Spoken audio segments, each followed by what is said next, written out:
ஒரு தேவனுடைய பிள்ளையினுடைய வீட்டில் உங்கள் பிள்ளைகளை உங்கள் கூட வச்சிருக்கிறதற்கு இரண்டாவது டிப்ஸ் என்ன அப்படின்னா, உங்கள் பிள்ளைகள் வெளியிலே தேடுகிற ஏதோ ஒன்றை நீங்கள் வீட்டுக்குள்ளேயே நீங்கள் செய்யுங்கள். சில காரியங்கள் வீட்டுக்குள்ளே இல்லாததுனால தான் சில பிள்ளைங்கள் வெளியே போகிறாங்க. வெளியே போய் அதுக்கு நான் என்ன சொல்லுவேன்னா, சிலர் டியூஷன் போகிறேன் அப்படின்னு சொல்லிட்டு போயிடுவாங்க. ஏன்னா வீட்டில் டியூஷன் கொடுக்குறதுக்கு ஆள் இல்லை அப்படின்வாங்க. நிறைய பேர் வீட்டில் டிவி இல்லை, நான் பக்கத்து வீட்டில் டிவி பார்க்க போகிறேன் அப்படின்னு சொல்லுவாங்க. வீட்டில் கம்ப்யூட்டர் இல்லை, பக்கத்து வீட்டில் கம்ப்யூட்டர் இருக்குது அப்படின்னு சொல்லுவாங்க. என்னை பொறுத்த வரையும் நிறைய பிள்ளைங்க பார்த்தீங்க அப்படின்னா கையில் இன்றைக்கி ஒரு டேடி ஒரு 50 ருபீஸ் கொடுங்க, 50 ரூபா, பசங்கள்லாம் பார்த்தீங்கன்னா 50 ரூபா கொடுங்க, எதுக்கு அப்படின்னு கேட்டால் நான் ஃப்ரெண்டோட சேர்ந்து போய் சில்லி சிக்கன் சாப்பிட்டு வரேன், ஒரு ஜூஸ் ஒன்று குடிச்சிட்டு வரேன் அப்படின்னு சொல்லுவாங்க. இது இன்றைக்கி வழக்கமாகி விட்டது.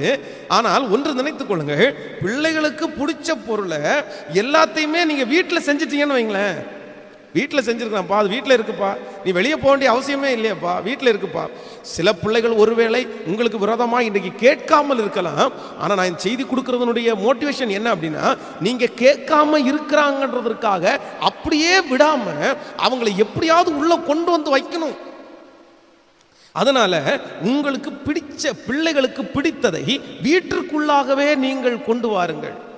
வீட்டுக்குள்ள ஒரு சில்லி சிக்கன் வேணும் அப்படின்னு கேட்டாங்க அப்படின்னா 50 ரூபாவை தூக்கி அவன் கையில் கொடுக்காம, நான் நம்புறேன் என்னன்னா சாயந்தரமானா அவனுக்காக ஒரு ஸ்நாக்ஸ் ஒன்று ரெடியாக இருக்கும் வீட்டில். ஒரு சின்ன, அதை விட காசு கம்மியாக தான் ஆகும். இந்த மாதிரி இப்போ சாப்பிடுப்பா. மோஸ்ட்லி அப்படி ஒரு எல்லாவற்றையும் நீங்கள் வீட்டிலேயே செய்வீர்களே ஆனால் உங்கள் பிள்ளைகளை உங்களோடு வைத்துக் கொள்வதற்கு ரொம்ப ஆசையாக இருக்கும். நீங்கள் அது உங்களுக்கு வாய்ப்பாக இருக்கும். சரி, அதனால அந்த காரியத்தை வீட்டிலே செய்து கொடுங்க.